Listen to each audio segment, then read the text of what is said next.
So let's start right off by having a conversation mid-year 2025 about the top 3 things that practice owners are calling me about across the country. It's either not enough time, not enough money, or not enough patience. In any one of those 3 in any particular order, it doesn't really matter. But not enough time, not enough money, not enough patience. So the calls are coming in on not enough time. There's only so many bricks a bricklayer can lay. And I understand, as a practice owner of 23 years, being in business now over 28 years, I can share with you time management is critical to our success. And it's not atypical for us to reflect back on where we are right now in July or August or June, anywhere in those mid-year months. We start to look at, where are we now? What do we need to do to finish the year? How did I get to where I am now? Because all of us start off every single year with some idea, some goal, some target. We want to have some degree of growth, some degree of expansion. And that includes scaling within our existing practice. And if I'm starting, it's my startup scaling, and then potentially expanding into another location. So the mechanics of actual growth include step 1, scaling, and step 2, expansion. And there are 2 totally different activities, 2 totally different formulas, totally different mechanics. So don't conflate the 2. They're definitely disassociated to a degree. One leads to the other, of course. You want to scale in the practice, and then we're going to go ahead and expand in the other office. But back to why I'm getting these calls and what you can do about them. Not enough time, not enough money, not enough patience. Not enough time simply means we as practice owners are not holding in discipline. So the success to buying time back for yourself really is just one word answer: discipline. Discipline, discipline, discipline. When I understood that I could actually make time in my life, it was when I became more disciplined with myself.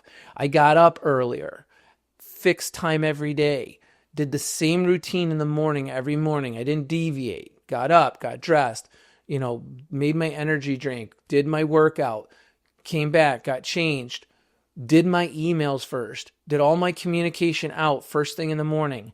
Then I made my daily plan off of my MAP, my management action plan, which is a weekly activity plan, not a to-do list, but a weekly activity plan, meaning only the things on my management action plan, the only things I should say that would land on my management action plan are those things that, if done, would raise conditions in my practice. So right there is a nugget. That's a tip for professional success for you right there. If in fact you have things on that list that are going to raise conditions, then it's actually a management action plan. I would pull items off that management action plan every day and put them on my daily battle plan. My daily battle plan is going to only be 5 or 6 things, because if you can't put 10, 12, 13 things, you'll never get through it. Also, discipline in my clinical care. The minute I made that commitment that I'm only going to treat patients 20 hours a week, 21 hours a week, no more than 24 to 25 hours a week, because I have a business to run. The minute you as an owner devote yourself and dedicate and commit yourself to that, the more successful you're going to be. As a startup, I'm not really recommending that for you. You're going to treat everybody you can, get PT number 1, DPT number 1 in there, fill them up, and then you ride the ups and downs while they're maximally busy at 85% from that point forward. Always DPT number 1 is your first hire, and you ride the ups and downs until you can get that PTA in there as number 2, because now you got 2 DPTs to 1 PTA. Again, I digress to the successful actions of, that's actually the successful action of scaling, and it's called a hiring complement. In Meg Academy, we go over that in greater detail, and of course, with our billing and our administrative support clients, you get free coaching, and we provide this to you as well. So these are just some of those mechanics, just kind of dipping into that well a little bit. But if you're going to get more time, it's about discipline, holding in the management action plan, holding in the daily battle plan, holding in your communication going out first thing in the morning, sticking to your schedule and not flexing it when you're up and established. That degree of discipline is going to make all the difference in the world. Don't try to answer important questions on the fly in the hallway. Hold back, listen, take it in, say, get back to me at 3:00 today. We'll sit down in my office and we'll talk about it. Again, an act of discipline, executive discipline. Don't react, respond. That's, again, an act of discipline. Don't react, but respond. These things are definitely going to help you with your time.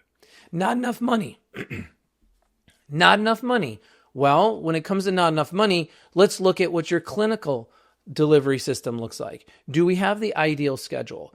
Are we efficient in our providing our care to our patients on our schedule? Are we basically, if I look at all my open slots, are my clinicians, including myself, operating at 85% efficiency or greater? Are 85% of my slots being filled each and every week with patient care? Do I have the right schedule? Do I have a lot of flat rate payers? Should I be more frequently seeing people, maybe 2 an hour, 1 at 8, 8:30, 9, 9:30, everybody staying 55, 65 minutes? Should I have more of a team approach?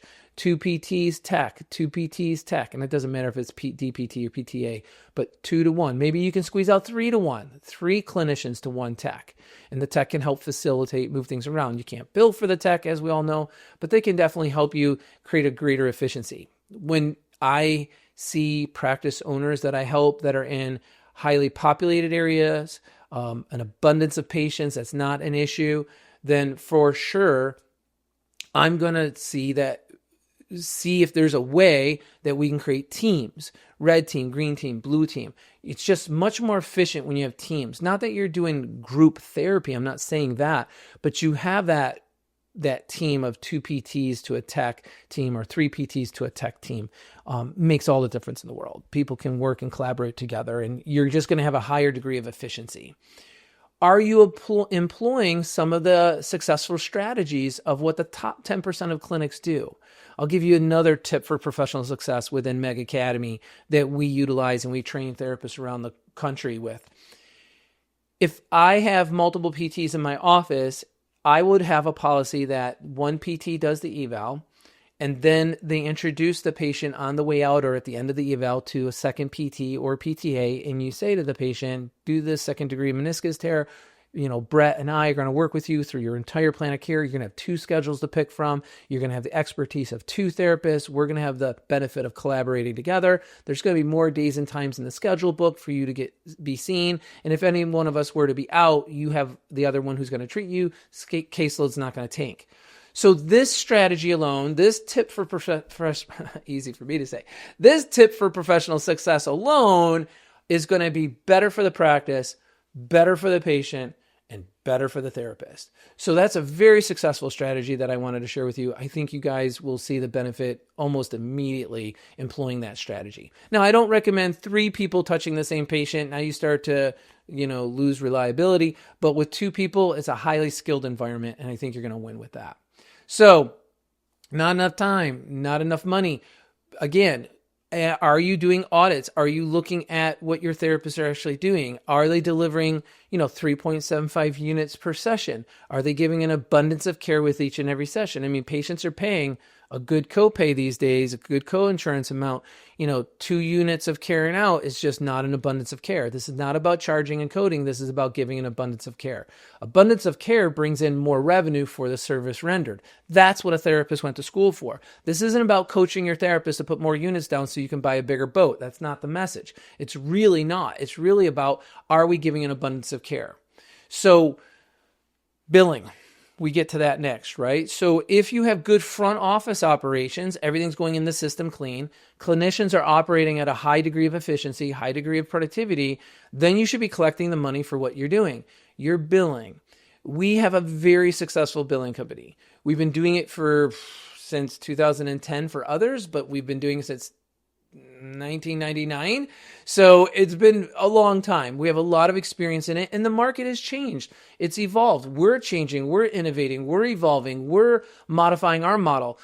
Find a company that specializes exclusively in physical therapy billing, not medical billing, but physical therapy billing. So successful step number 1, not enough money. Find a billing company that's physical therapy specific and has that degree of expertise, because it truly is a specialty. Number 2, find a company that is constantly innovating and re-innovating and innovating and re-innovating their model to create greater levels of efficiency for you. I know we're doing the same thing on our end, and it's about delivering an abundance of people to the account so that account is never disrupted. And that's what we're focusing on right now for all of our clients and getting great success with that. So make sure that billing is locked solid. Number 3, when it comes to billing, make sure that you know the metrics that your billing company is following and that you're on the same page. AR should not be rolling. It should be dropping by 50% or more every time you go from 30 to 60, 60 to 90, 90 to 120. So that's a tip for you right there. These key billing metrics will keep you feeling comfortable and confident that your billing company is doing a great job, and it'll keep you and your billing company on the same page. Why am I not suggesting you hire your own biller internally? Because it's long-term never been the successful action. The person begins to skate, begins to coast, they begin to take time off, they change positions for whatever reason, life changes. You start all over. The knowledge stays with that one person, not multiple people. There's just a multitude of reasons. The complexity, the rules, the regulations, the changes. There's always something. If you're really small and it's just you okay, I could see that. But just the same, if in fact something turns over, you're down to zero. So not enough time, not enough money. I believe when it comes to not enough money, the reality is sinking in to so many of us as practice owners that there's only so much net revenue you're going to squeeze out of the clinical side of your practice. It's high time that all of us face the reality that there's only so many patients our clinicians can see in a week, and there's only so many units of care that they can deliver. And the cost of our clinical expertise and professionals are continuing to go up. And the reimbursement for what they're doing and delivering is continuing to go down. So where do you look for the rest of the revenue? Where are we going to squeeze out some more net revenue so that we can accelerate our profit margin, so that we can pump money back into the business and continue to grow and accelerate our practice? We want to scale, expand. That's what we want to do. You have to look at your administrative side. It's undeniable right now. I mean, we're maxed out month after month after month, rolling in new people that we're just doing administrative services for. So find a good provider, whether it be us or somebody else, who can literally take on remote front desk. And it doesn't have to be a screen. It can be a screen. We have a very good relationship with Virtual Sally, wonderful company. It can be a screen, live streaming. It could be without a screen at all. You don't need anybody. You have a tech. They can swap up front, sign people in, take over the counter, come back. You don't need anything. As long as somebody's taking the calls, handling the registration, putting them in the system, doing the tracking, doing the plan of care monitoring, saves you time and money and effort, energy and management and stress and everything else that goes along with that. All those indirect costs go away. If you could have that focused attention where you're paying a flat bill, flat rate for the administrative services, what I'm seeing is typically in terms of yielding more money, more revenue, you're going to capture about 5 to 7 cents to your bottom line per month. Pick up about 5 to 7 cents in net revenue, depending on where you are in the country and depending on what your reimbursement is. That's a lot. That's a lot, guys. So really think about that. So let's get in on that, right?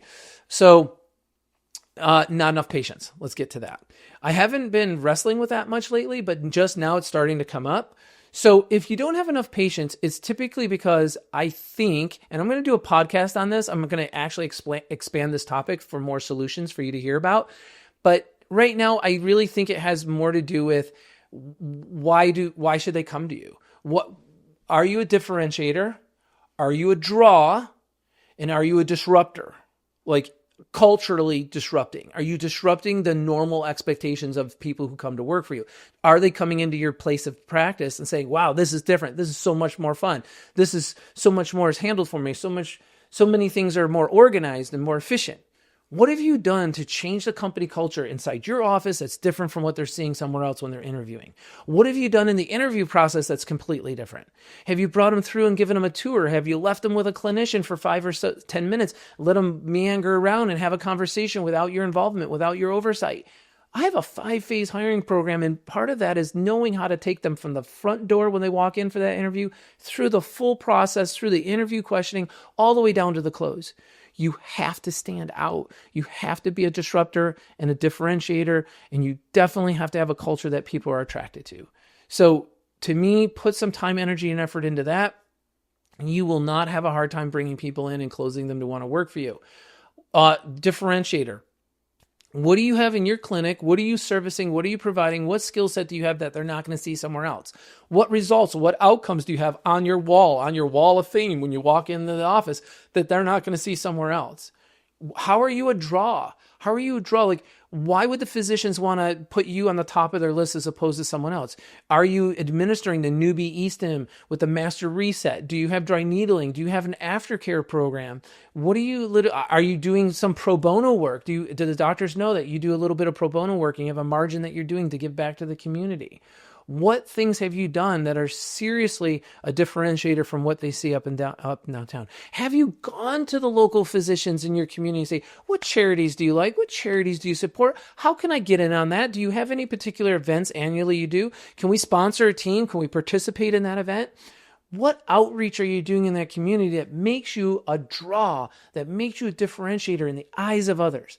So that's what I'm leading with right now. I thought I would hit the tip of the iceberg of how you could actually thrive in 2025 by responding to maybe the reality or the mindset or the thoughts you have about not enough time, not enough money, and not enough patience. Because here's what it's all about, everybody. At the end of the day, if you keep doing what you're doing, you're going to keep getting what you got. I hope you learn a couple things here. I'm going to expand more on my next podcast.